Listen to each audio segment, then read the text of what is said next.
As empires rose and spread in Europe, Asia, the Middle East, and North Africa, the lands of Eastern Europe remained a vast, untouched frontier.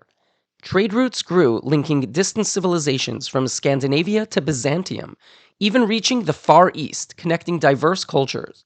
But in these lands, the tribes remained untamed. Yet, within this world, a rising force began to take shape, forging the foundations of a culture and identity that endures to this day. Hello, and welcome to Impactful Moments, where we explore some of the most, you guessed it, impactful moments in human history. If history is your thing, or you simply enjoy learning new topics, please consider liking and subscribing to our channel. Your support helps us to continue creating captivating, impactful historical content. In this video, we will discuss Rurik and the Slavs, the legendary Viking who laid the groundwork for Russia, Ukraine, and Belarus. Much of what we know about the early history of the Slavic peoples comes from archaeology, accounts from larger and more organized civilizations, such as the Romans, and later historical reconstructions, many of which were written by Christian scholars. These sources often carry biases, particularly against the pagan Slavs and Varangians, more on that later, as they were compiled by authors with differing religious and cultural perspectives. The most detailed historical source covering this period is the Primary Chronicle, traditionally attributed to Nestor, a 10th and 11th century monk from Kievan Rus. While it provides the most extensive written accounts, modern historians debate its accuracy, with some even questioning whether Nestor himself compiled it. Despite these uncertainties, the Primary Chronicle remains the most comprehensive record of this era and will serve as the primary source for this video. As civilizations sprouted across the globe, moving from the Stone Age to the Bronze and Iron Ages, northeastern Europe and Central Asia remained largely tribal and nomadic for millennia. Germanic tribes inhabited the lands east of the Rhine, while Indo-Aryan warrior groups, such as the Scythians and Sarmatians, dominated the Ponto-Caspian steppe, the vast grasslands surrounding the Don, Dnieper, and Volga rivers. Nestled between these peoples, east of the Germans and northwest of the Indo-Aryans, was a relatively small but emerging group. Roman historian Tacitus first mentioned them in the 1st century, referring to them as the Veneti. Unlike their nomadic neighbors to the south, the Veneti were a settled people, although little is known about their early social structures. By the 5th century, the collapsing Roman Empire had triggered mass migrations across Europe. The movement of the Huns and Germanic tribes throughout the Roman lands reshaped the continent, creating power vacuums that allowed the Veneti to expand into new territories. As the Huns swept westward, their conquests also weakened the Scythians and Sarmatians, disrupting the once dominant steppe cultures. In the wake of this upheaval, the Veneti likely absorbed remnants of these tribes, growing in both numbers and influence. As the 6th century hit, this expanding group became known as the Slavs. No longer confined to their original homelands, they pushed northward toward the Baltic Sea and further west into Central Europe, encountering and integrating with other indigenous groups, including the Finnic and Baltic peoples. By the 8th century, Slavic settlements stretched from the steppe of modern Ukraine to the forests of Poland, and the riverways of modern Russia south to the Black Sea. Despite this expansion, however, the Slavs remained politically fragmented.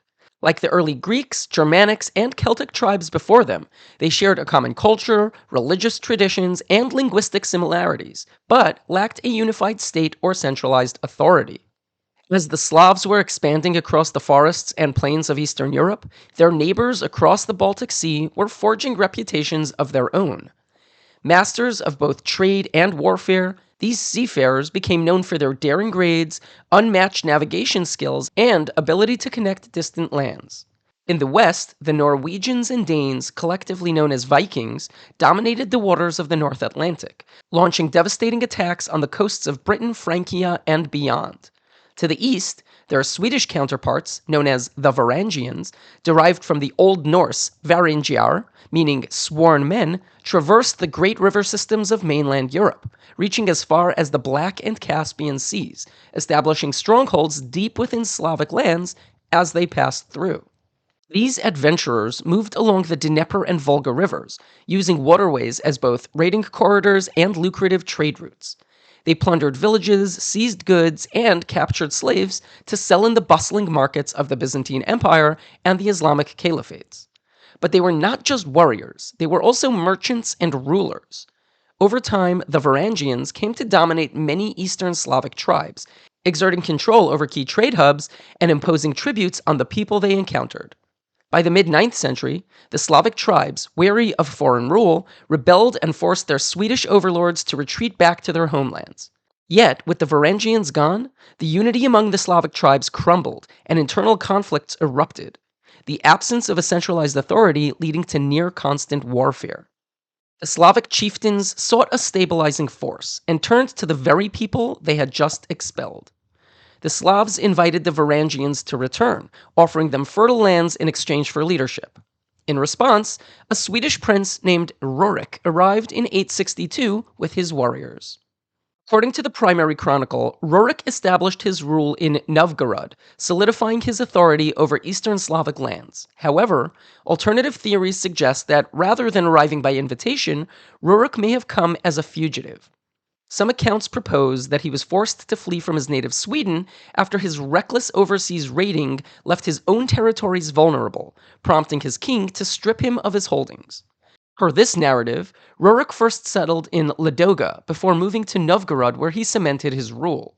A further point of contention among historians is whether Rurik of Rus was the same figure as Rorik of Dorestad, a Norse leader mentioned in Frankish chronicles.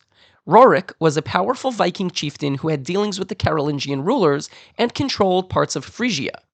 Some scholars argue that the timelines and activities of the two figures align, suggesting that they may have been one and the same, while others dismiss this as a mere coincidence.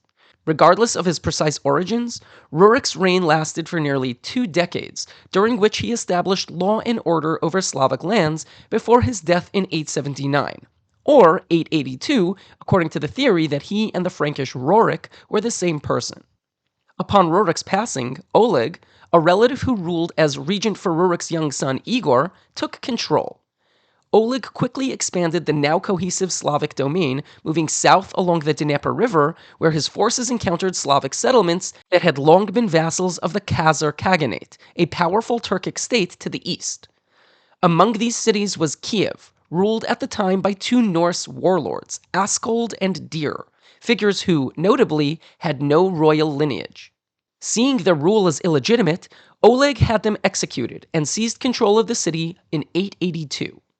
Recognizing Kiev's rich agricultural lands and its strategic position along major trade routes, he made it his new capital, declaring himself Prince of Kiev. With this, the foundation of the Kievan Rus was laid. Oleg continued his campaigns of conquest, and by 885 he had unified most of the Eastern Slavic tribes. What had once been a scattered collection of warring factions had now coalesced into a burgeoning state, one that would grow into one of the most powerful entities in medieval Europe. Much like the consolidation of Iranian tribes into the Persian Empire or the unification of Latin and Italic peoples into Rome, Oleg's capture of Kiev and the subsequent expansion of Rus control forged a centralized state and a singular identity where there had once been many.